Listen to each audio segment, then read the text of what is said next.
You're listening to HowStreet.com radio, available online at TalkDigitalNetwork.com. Welcome to HowStreet.com radio, the online source for market opinions. Here is Jim Goddard. My guest is Chris Marchese, mining analyst for the Morgan Report, which you can find online at silver-investor.com. Welcome to Canada's Thanksgiving show. Chris? Well, happy Thanksgiving, Jim. Great to be with you today. Turkeys aren't happy, but everybody else is. Chris, we have the International Monetary Fund telling us there's only a 1% chance of a world recession over the next year. What's your opinion on that? I disagree. If by world they're including all of the major countries like Russia, China, U.S., Canada, the EU in general. I think Japan officially is already in recession. Spain is. Italy is. I think we actually are, even though GDP says we're not.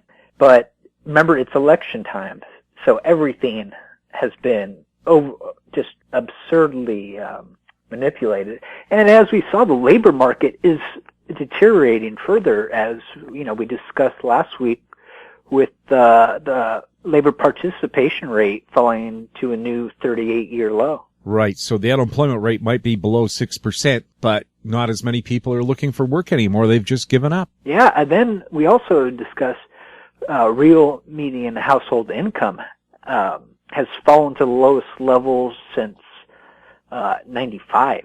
And that's not good because, as everyone here at least knows, prices have been going up for just about, or for all the necessities. And of course, we're taking a look at the equity markets too. The S&P 500 200-day average has gone down to its lowest level now in 2 years.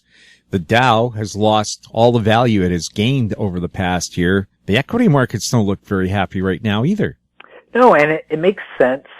They were bloated, and we were at record margin debt this year, so people were going on margin to buy stock.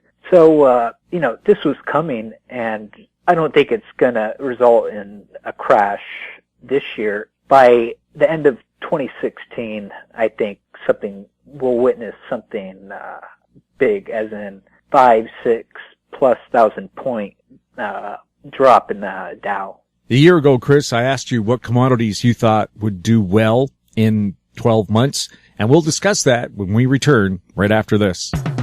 More and more people are looking to the internet for intelligent, riveting, and thought-provoking interviews. To advertise on the Goddard Report and TalkDigitalNetwork.com, call 604-699-8600, 604-699-8600. Welcome back. We're speaking to Chris Marchese, mining analyst for the Morgan Report. Chris, I asked you a year ago what commodities would do well over the next 12 months. Well, what has done well over the past 12 months? Zinc and palladium. And when palladium was around 900 from, I think when we started talking about that last year, it was just around 700, maybe 710, 715.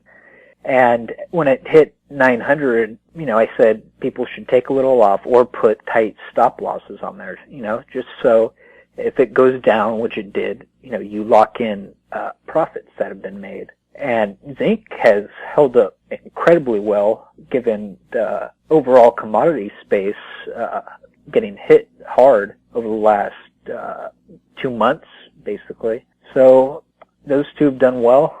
What about gold and silver? Are they going to go any lower? No, I don't think. I think 17 will hold. We might go back and test it, and 1200. We might test it in gold, but I don't see how it can go lower because they're both below the cost of production, and the buying for the physical metal, specifically in the East, is just outrageous. Bruce Jansen put out something the other day that China has bought 3,000 tons of gold year to date, and I think annual world mine production is around 3,500 tons.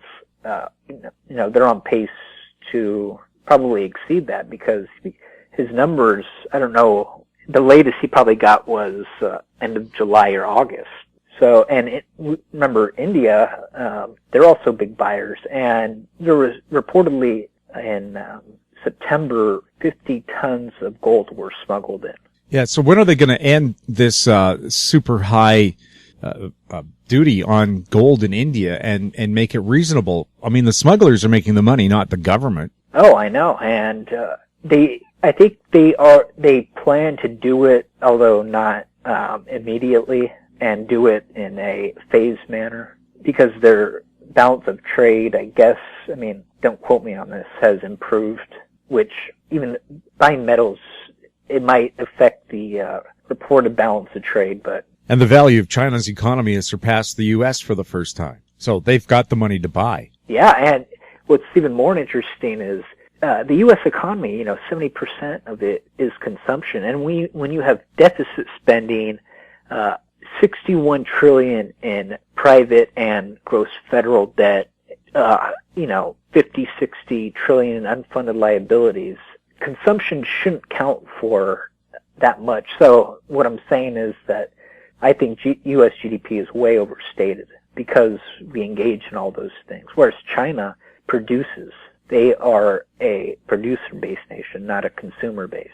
Although, with the way things are going, I know the Chinese government is trying to make them more of a consumer nation, but on the other hand, if their wages get too high, people will stop buying their goods. Yeah, and I also think it's part of just the culture is to save there. But that's true. They really should become more consumer-based, just so that they're not so reliant on production. So if the world economy drops, obviously their economy will do bad, but consumers can save that.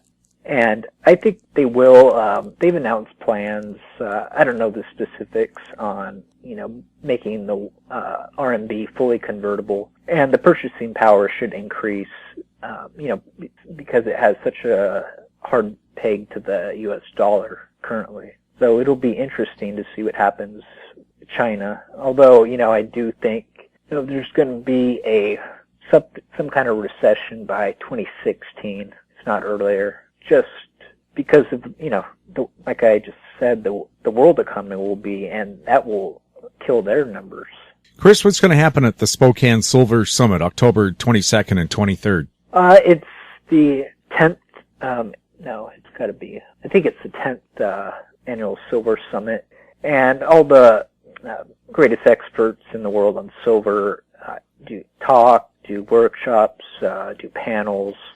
So it's it's really entertaining for people who attend, and it's being held by Cambridge House, who does all the big shows.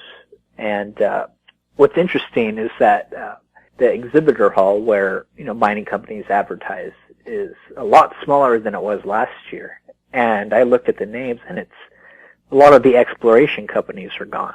They just can't raise money anymore. No. And, they trimmed everything from exploration spending to, this kind of thing. So, it should be a fun silver summit. And especially, I like it when there's less people there, such as now relative to when silver was higher, because these are people that actually believe in it, not the people that just hop on the train when they see the price going up. Chris, always fun talking to you. Likewise. My guest has been Chris Marchese, mining analyst for The Morgan Report, which you can find online at silver-investor.com. You're listening to HowStreet.com radio. You can find us on Twitter at TalkDigitalNet. You can also find us on YouTube. You can forward comments to info@HowStreet.com. I'm Jim Goddard. Comments made on HowStreet.com radio are an expression of opinion only and should not be construed in any matter whatsoever as recommendations to buy or sell any financial instrument at any time. Available online at TalkDigitalNetwork.com. HowStreet.com radio is a production of HowStreet Media Incorporated.